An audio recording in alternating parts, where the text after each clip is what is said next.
श्लोक 31. श्रीराम.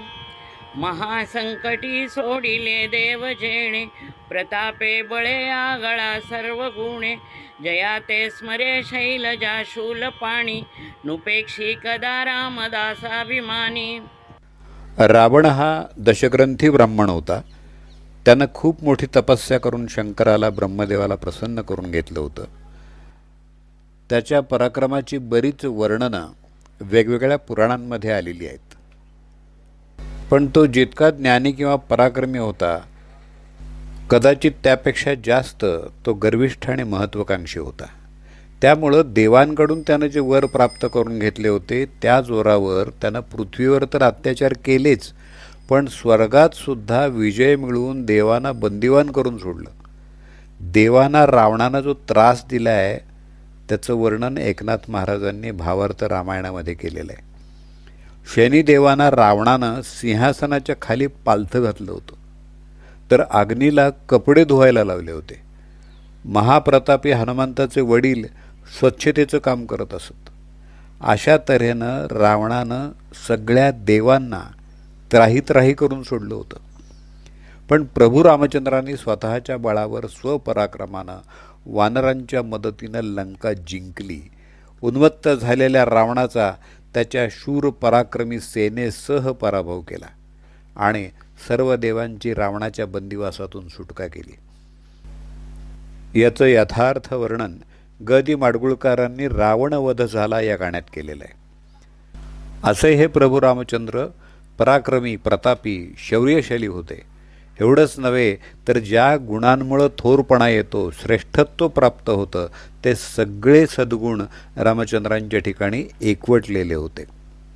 वाल्मिकी ऋषींच्या आश्रमामध्ये अतिथी म्हणून जेव्हा देवर्षी नारद गेले, तेव्हा त्यांनी नारदांना प्रश्न केला की महाराज, या पृथ्वी तलावर सद्गुणी, चारित्र्यसंपन्न, धर्मज्ञ, संयमी, कृतज्ञ, सत्यवचनी, सर्व भूतमात्रांविषयी दया असणारा, विद्वान आणि रणांगणात उभा राहिल्यावरती देवांनाही धाक वाटेल असा एखादा वीरपुरुष आहे का हो? तेव्हा नारदाने हसून उत्तर दिलं, आपण ज्या सद्गुणांचं वर्णन करता आहात त्यातला एखादा गुण असणारी माणसं पृथ्वी तलावर पाहायला मिळणं दुर्मिळ आहे. तर असे सगळे गुण असणारा मानव मिळणं फारच अवघड आहे.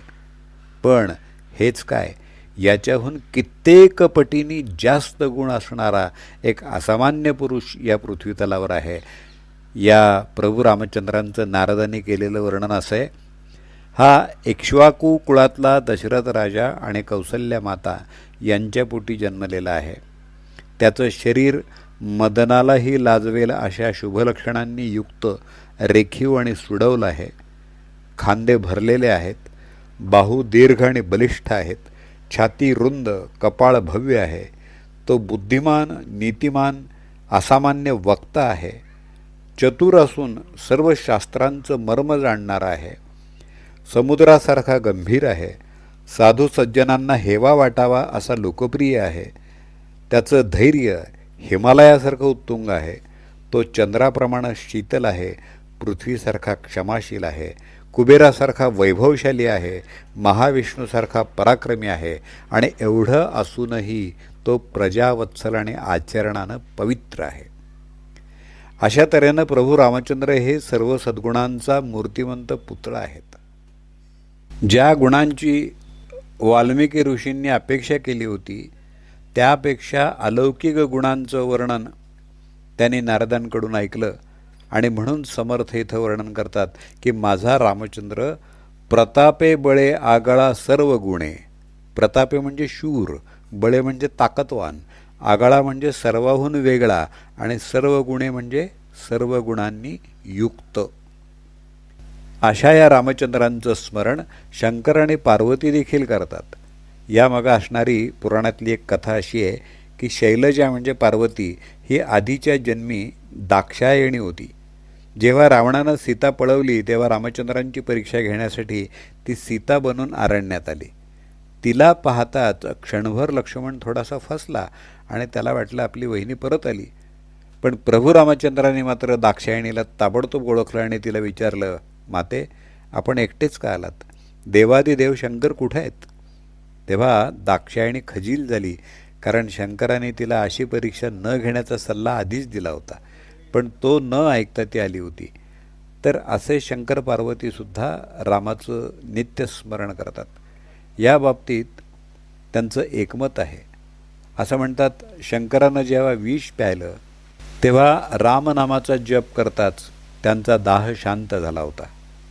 तर असे हे प्रभू रामचंद्र म्हणजे सत चित्त आनंद आहे, तसंच ईश्वरी विश्वाचं अधिकरण आहे. अशा या भगवंताची जे श्रद्धापूर्वक भक्ती करतात, त्याला अनन्य भावानं शरण जातात, त्यांची उपेक्षा श्रीराम कधीच करत नाहीत. उलट वेळोवेळी कोणत्या ना कोणत्या रूपानं येऊन ते आपली मदतच करतात. जय जय रघुवीर समर्थ. महासंकटी सोडिले देव जेणे, प्रतापे बळे आगळा सर्व गुणे. जया ते स्मरे शैलजा शूलपाणी, नुपेक्षी कदा रामदासाभिमानी.